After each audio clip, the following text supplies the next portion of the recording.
Howdy. You guys hear me all right? Go Texas. All right. Mine's going to be longer and less exciting. My talk is going to be longer and less exciting. I want to start with the simple fact that's off topic. What? Oh. Volume up? It's up. Oh, I'm too far away. Yeah. You gotta make out with it. All right. I already had the germ, so I'm good. Oh, listen. This is off topic, but I gotta say it because it's all over TV, and this is a refrain. It comes and goes. It was especially prominent in the early days of the terror war. Mine and Birds riding in the back of my taxi cab would always repeat, they saw on TV, well, I think George W. Bush did a really great job leading the country that day. And they just say that over and over again. But if you ask somebody to detail what they mean about that, then they can't tell you. Because the reality is that George Bush fled in cowardly terror to Louisiana, where he stayed for 4 hours. Then he fled to Nebraska to a giant underground H-bomb bunker at Strategic Air Command in Nebraska, and he didn't bring his sorry ass back to Washington, D.C. until 7:30 that night.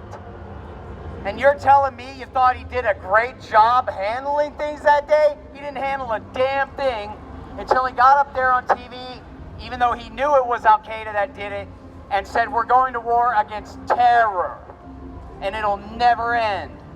Yeah, what a great leader.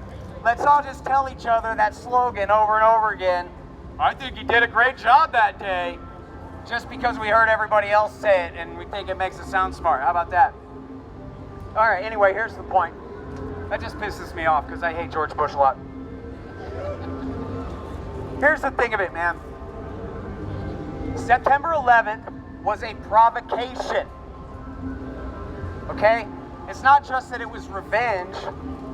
They were trying to get you and your dad and your mom and your government to believe stupid things and act in stupid ways.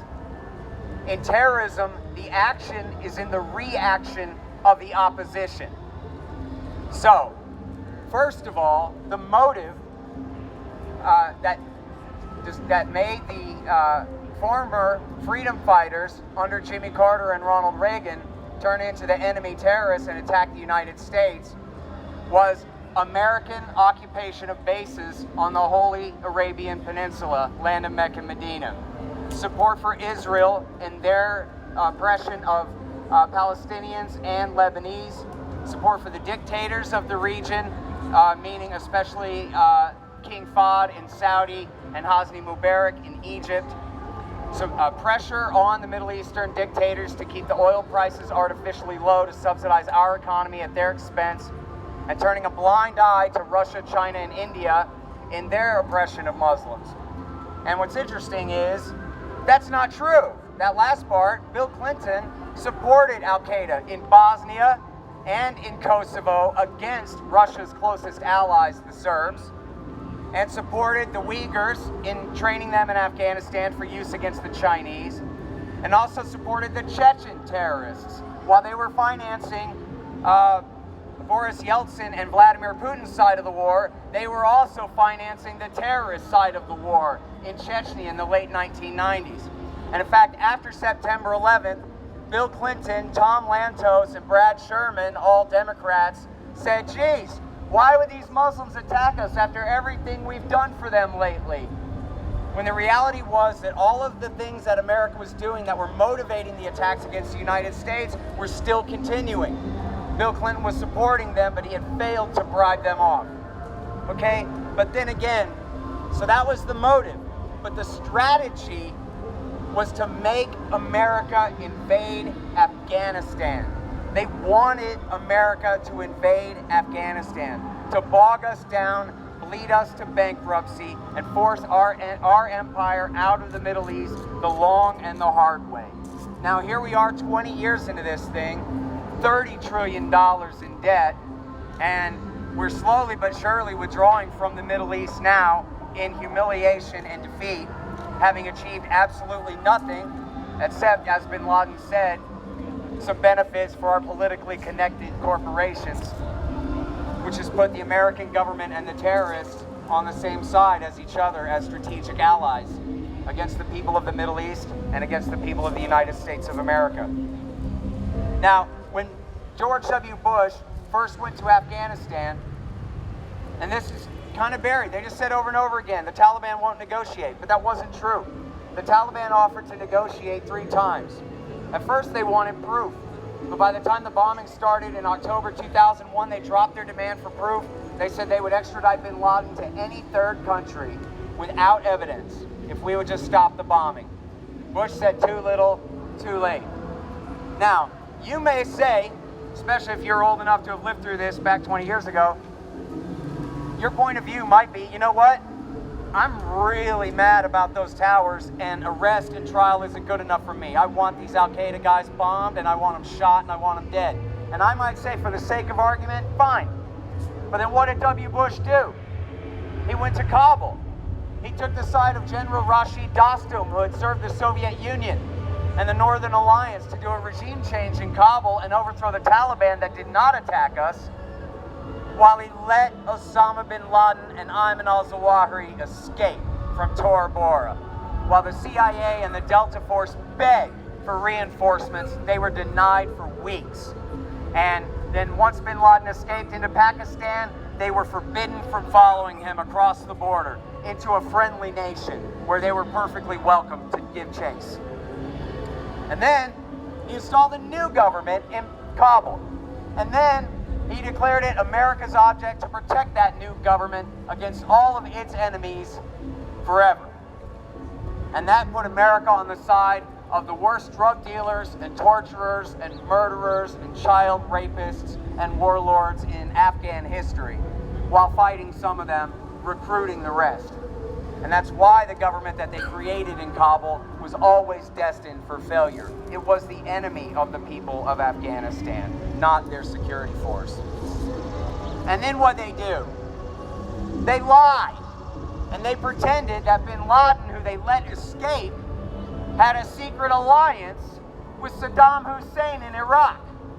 And they lied that they knew that Saddam Hussein had chemical, biological, and even was reconstituting, as Dick Cheney said, nuclear weapons, which he never had in the first place. Pretty difficult to reconstitute, but anyway. And as Bush said repeatedly, just imagine September 11th, but this time with the terrorists armed with weapons of mass destruction from Saddam Hussein's Iraq, in order to manipulate your family into being so afraid that you would let them start a war against a country that did not attack us, that had nothing to do with the attack on this country. As the previous speaker indicated, Wesley Clark was shown by a general at the Pentagon the neocons hit list for regime change. 7 nations: Iraq, Syria, Lebanon, Libya, Sudan, Somalia, and ending with Iran.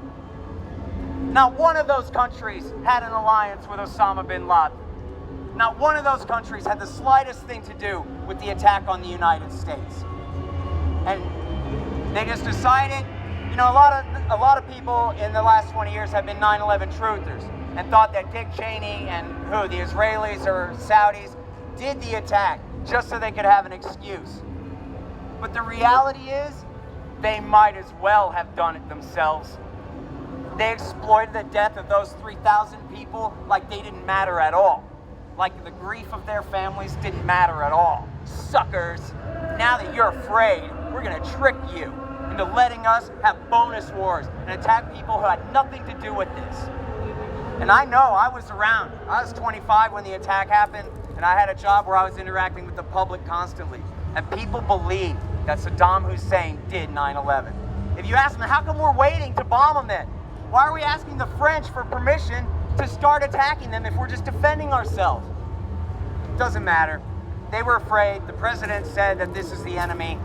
And Saudis hiding in Afghanistan, Iraqi Baathists in Baghdad, same difference to them. If the president says it's necessary, what are you saying? He's lying us into war? That's absurd. And then what they do? In invading Iraq, all they did was empower their strategic rivals, Iran. They hated Ayatollah Khamenei. They fought an entire civil war for his best friends and put them in power in Baghdad. And then they wished they didn't. And then they launched what's called the redirection in 2006, where they decided, you know what? We don't really mind Al-Qaeda all that bad after all. They might have killed 3,000 American civilians and they, here in the United States, and they might have been the worst part of the Sunni insurgency in Iraq, but our government decided that they hate the Ayatollah more. And so they went right back to their strategy of backing the bin Ladenites, just as they had since Jimmy Carter. Where now the war on terrorism, such as it has taken place in small amounts in Iraq after Al-Qaeda came there after the war, in Pakistan and in Yemen, these are the aberration. America's gone right back to backing Al-Qaeda again. Fatah al-Islam in Lebanon, Muslim Brotherhood groups, and of course all different Ahrar al-Sham and Jabhat al-Nusra and all the terrorists in Syria, the Libyan Islamic Fighting Group and Ansar al-Sharia and Al-Qaeda in the Islamic Maghreb in their fights in North Africa. And right now, even though Obama started a drone war against Al-Qaeda in the Arabian Peninsula back in 2009, he changed his mind. And in 2015, he took Al-Qaeda in the Arabian Peninsula's side against their enemies, the Houthis, because the Houthis are friends with the hated enemy, Iran.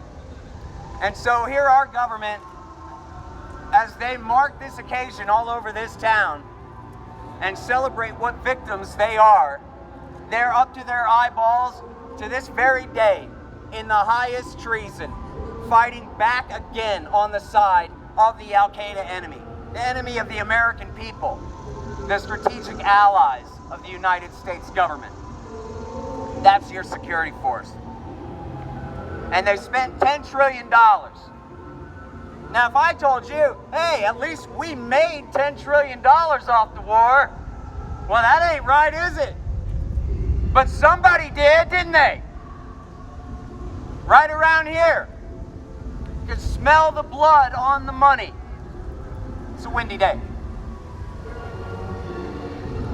And we got a police state here at home. The choking life that Osama bin Laden promised us. He didn't hate our freedom, but he did want to destroy it.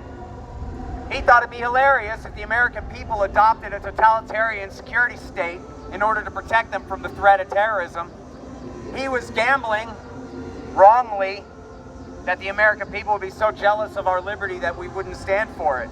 If we have to sacrifice our Bill of Rights to maintain our Middle East empire, then screw it, right?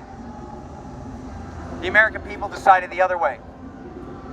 And here we are, a Patriot Act, thousands, tens of thousands of people tortured in Afghanistan and Iraq, more than 100 of them tortured to death by the military and the CIA.